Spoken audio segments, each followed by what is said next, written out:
Assalamualaikum warahmatullahi wabarakatuh. Kami dari kelompok 7 ingin menjelaskan tentang penerapan standar akuntansi pada pajak pertambahan nilai. Diri, nama saya Fasyadi Terehan dan juga dua teman saya. Yang pertama itu ada Muhammad Faisal dan Muhammad Rafa.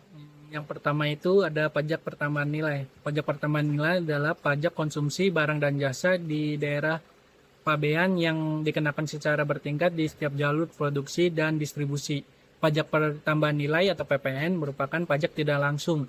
Artinya pajak yang di akhirnya dapat dibebankan atau dialihkan kepada orang lain atau pihak ketiga. Diperlukan perhitungan yang benar pada saat menghitung dasar pengenaan pajak dalam penyusunan laporan keuangan.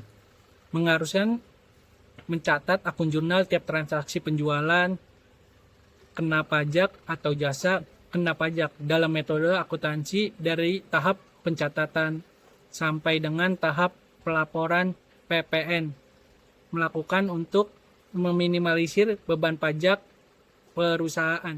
Perkenalkan, nama saya Muhammad Faisal. Saya akan menjelaskan tentang penerapan standar akuntansi pajak pertambahan nilai. Penerapan akuntansi pajak pertambahan nilai terkait dengan transaksi penjualan dan pembelian jasa kena pajak dan barang kena pajak. Di mana akuntansi pajak pertambahan nilai perusahaan dimulai dengan melakukan pengenaan tarif PPN atas jasa kena pajak, lalu memungut PPN dan melakukan pencatatan transaksi PPN. Pencatatan akuntansi PPN pada perusahaan masih mengacu pada standar akuntansi keuangan. Penyajian PPN juga merupakan salah satu hal yang terkait dengan penerapan akuntansi. PPN disajikan pada laporan neraca pada saat pembuatan laporan keuangan.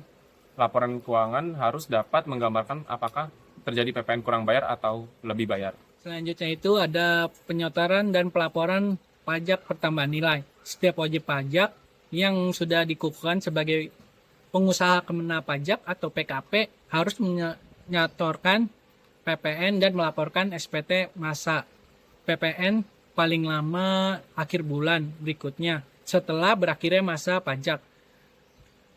Tepatnya pada tanggal 30 atau 31 bulan berikutnya setelah berakhirnya masa pajak.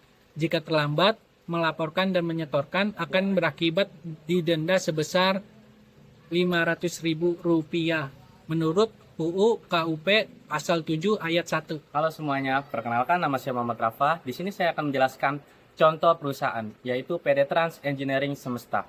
PT Trans Engineering Semesta atau TES berdiri pada tahun 2002 dengan kantor dan gudang milik sendiri berada di Kota Medan, Indonesia. Pada saat bersamaan, kami juga telah menyiapkan layanan khusus telekomunikasi dengan fokus pada instalasi power system, instalasi jaringan dalam satu paket layanan logistik yang terpadu, di mana perusahaan sudah memenuhi syarat subjek pajak pertambahan nilai yang sudah cukup lama beroperasi di Indonesia dan seluruh jasa yang dijual merupakan objek PPN. Baik, selanjutnya saya akan menjelaskan contoh perhitungan. Pada masa pajak Februari 2014, pada bulan Februari 2014, PT Trans Engineering Sentosa melakukan penjualan atas jasa instalasi, transportasi, dan konstruksi sebesar Rp389.373.587, di mana jumlah PPN masukan pada bulan tersebut adalah sebesar Rp40.000. Berikut adalah jurnal pada akhir bulan terkait dengan transaksi di atas. Yang pertama itu ada DPP penjualan bulan Februari sebesar Rp383.373.587. Selanjutnya itu ada PPN keluaran bulan Februari 11% dikali DPP sama dengan Rp42.831.095. Selanjutnya itu ada PPN masukan bulan Februari sebesar 40 juta. Selanjutnya itu ada pencatatan untuk bulan Februari, pencatatan penjualan JKP.